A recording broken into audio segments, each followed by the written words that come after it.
Jigarthanda, joker, Jai Bhim, மாமனிதன், மின்னல் முரளி என்று படத்துக்கு படம் தன்னை புதுப்பித்துக் கொள்கிறார். ஒரு காமன் மேன் கதாபாத்திரம் அத்தனை பொருத்தம். பாட்டில் ராதா படம் ராதா மாறி, இவர் வேற மாறி. குரு சோமசுந்தரம் அவர்களை பேச அழைக்கிறோம்.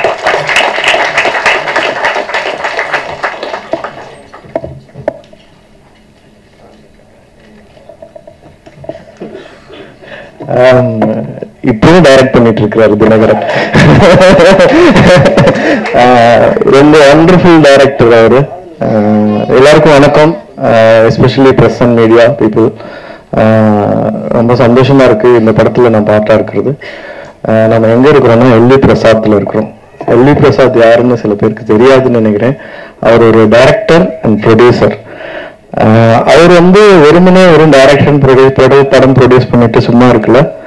அவர் ஒரு இன்ஸ்டியூட் ஆரம்பிக்கிறாரு, அவர் லேப் ஆரம்பிக்கிறாரு. படம் சினிமாவினுடைய ரீச்சும் சினிமாவினுடைய வலிமையும் தெரிஞ்சதுனால இதை நிறைய பேர் முறையா கத்துக்கணும் அப்படிங்கிற ஆசைப்பட்டதுனாலதான் இந்த இடம் இருக்குது. இந்த இடத்துல நாமெல்லாம் கூடி இருக்கிறோம்.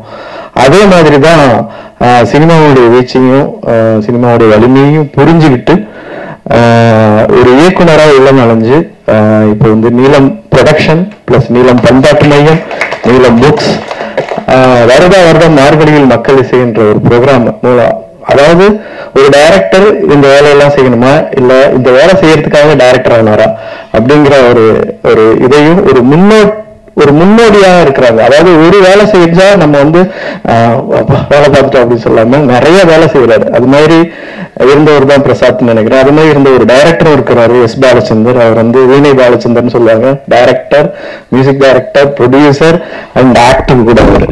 ஸோ அவ்வளவு பன்முகங்கள் கொண்ட ரஞ்சித் அண்ணாவுடைய நீலம் ப்ரொடக்ஷன் கீழே நான் இந்த படத்துல ஒரு ஹீரோவா நடிச்சதுல எனக்கு ரொம்ப ரொம்ப பெருமையா இருக்கு. ரொம்ப பெருமையா இருக்குது எனக்கு.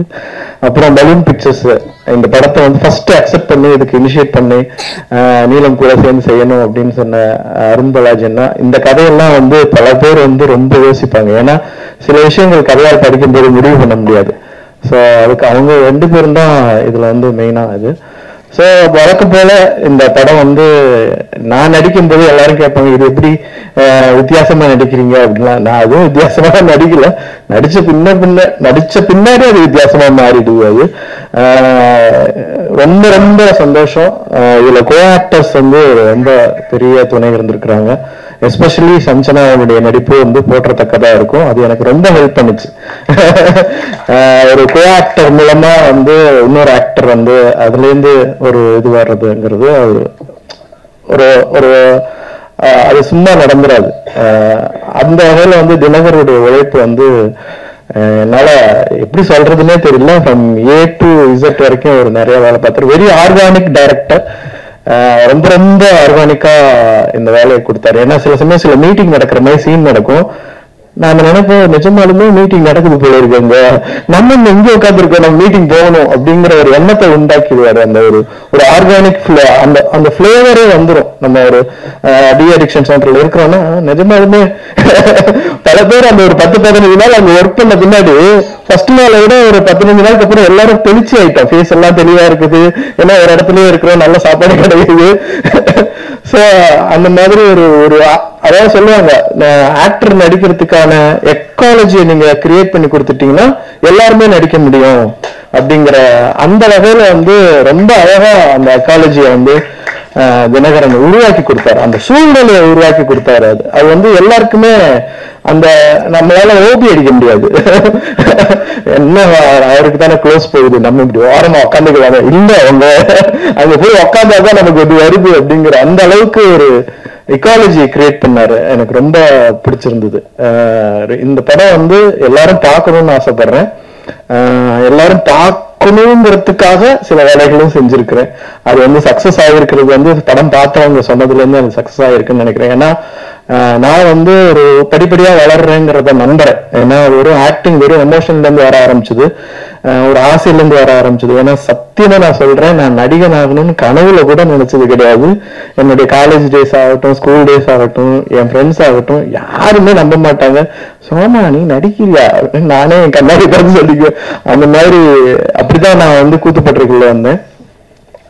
எனக்கு வேலை செய்ய தெரியும், எந்த வேலை கொடுத்தாலும் செய்வேன். இப்போ வந்து நான் வந்து இந்த படம் மூலமா ஒரு 2-3 பேருக்கு ரொம்ப நன்றி சொல்லிக்கிறேன். ஒன்னு வந்து இந்த படம் எழுதினதுக்காக தினகரனுக்கு, ப்ரொடியூஸ் பண்ணதுக்காக நீலம் மற்றும் பலூன் பிக்சர் அவங்களுக்கு. அப்புறம் வந்து என்னுடைய மேக்கப் மேன் அவர் வந்து அப்போ இருந்தாரு, அவர் பேர் லிபின். நான் வந்து ஒரு பீரியட்ல வந்து நிறைய படம் பண்ண ஆரம்பிக்கும் போது எனக்கு வந்து ஒரு ஒரு வகையான ஒரு ப்ரொஃபஷனலிசம் வர ஆரம்பிச்சது. So I started to choreograph the acting. ஏன்னா திரும்ப திரும்ப டேக்கு கேட்குறாங்க அப்படிங்கும்போது கொரியோகிராஃபர்ஸ் தான் அதே ஸ்டெப்பை திரும்ப அடிப்பாங்க. அந்த மாதிரி I started to choreograph the acting. At the same time வந்து ஒரு இன்ட்யூஷனா அந்த டயத்துல என்ன எமோஷன் வருது ரிலேட்டட் டு த கேரக்டர், அதுக்கான கேட்டை திறந்து வச்சுட்டு தான் நான் அந்த வேலையை செஞ்சேன். அந்த மாதிரி தான் இந்த படம் பண்ணேன். அதுல வந்து ரொம்ப ஹெல்ப் பண்ணது வந்து அதனுடைய மேக்கப் மேன். அவர் இல்லைன்னா அந்த எஃபெக்ட் எல்லாரும் சொன்னாங்க படம் பார்த்தாங்க அது எப்படியா அப்படிங்கிற. ஸோ அவருக்கு மிகப்பெரிய நன்றி. இந்த படம் மிகப்பெரிய வெற்றி பெறுங்கிற நம்பிக்கை எனக்கு நிறைய இருக்குது. மீடியாவான நீங்கள் வந்து இதை கண்டிப்பா கொண்டு போய் சேர்க்கணும். தேங்க்யூ.